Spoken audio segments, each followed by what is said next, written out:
negative title. side. Sa imong gigamit nga libro nga iyang ang title. imong ginigal nga to sa negative side. 84. Okay, ang title is Ang title, ang akong gibasa, ang title nini Fulfillment of the Sabbath. kung mabasa na ko nga dunay Sunday nga imong giputol, uyon ka gibaka ka nimong publiko. Natural ni inyong butang Sunday kay inyo mang gibalhin. At bagang ka ha. Pero nag-ingon din he. Sunday is expressly distinguished from the Sabbath, which it follow chronologically every week. Bisag unsahog butang nga ang Sunday may katumanan sa adlaw papahulay, pero giguba niya pagsunod kay lahi gyud ang adlaw ipapahulay Domingo gikan sa adlaw ipapahulay. Okay. Naay mabasa nga adlaw ipapahulay Sunday pero dunay lahi kay kuno ko giguba Ang adlaw title, nga pagsunod sa adlaw ipapahulay. Sunday fulfillment of the Sabbath, muuyon ka nga imong giputol wa nimo giapil ang Sunday kay ganiha unang basa nimo. Okay. Ang basa din he. Ang iyang gipamatuod na ang adlaw Domingo dili gyud mao ang adlaw ipapahulay kay lahi. Objection, Mr. Sumala ka sa Okay, basa. unsay object na to Ang negative side? objection ako sa title akong gipangita.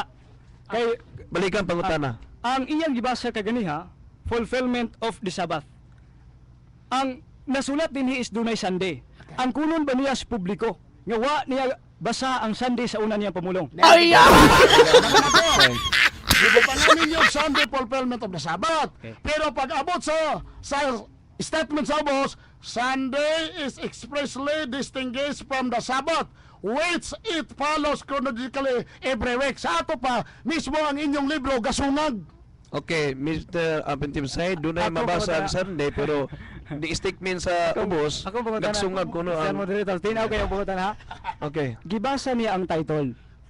Niya wa niya apilig Sunday. Okay. Ang kunon ba niya sa publiko nga iyang gibakakan ang publiko pag ingon niya nga fulfillment of the Sabbath niya kay wa niya apil ang Sunday? Okay. Negative side. Ang kuno ba daw mo? Wa niya giapil ang Sunday. Wa mo Pero apil merong ang basa. Sunday pero merong basa. Okay, nera. Ang iyang gipangutan na taytong. Ang atong gibasa, intre.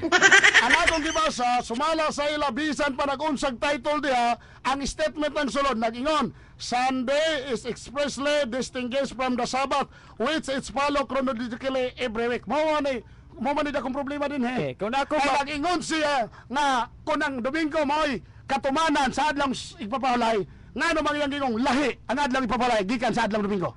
Okay. Okay, ano lang. Ang pag-ingon nga Sunday fulfillment of the Sabbath, unsay binisaya anak Brad Mitchell?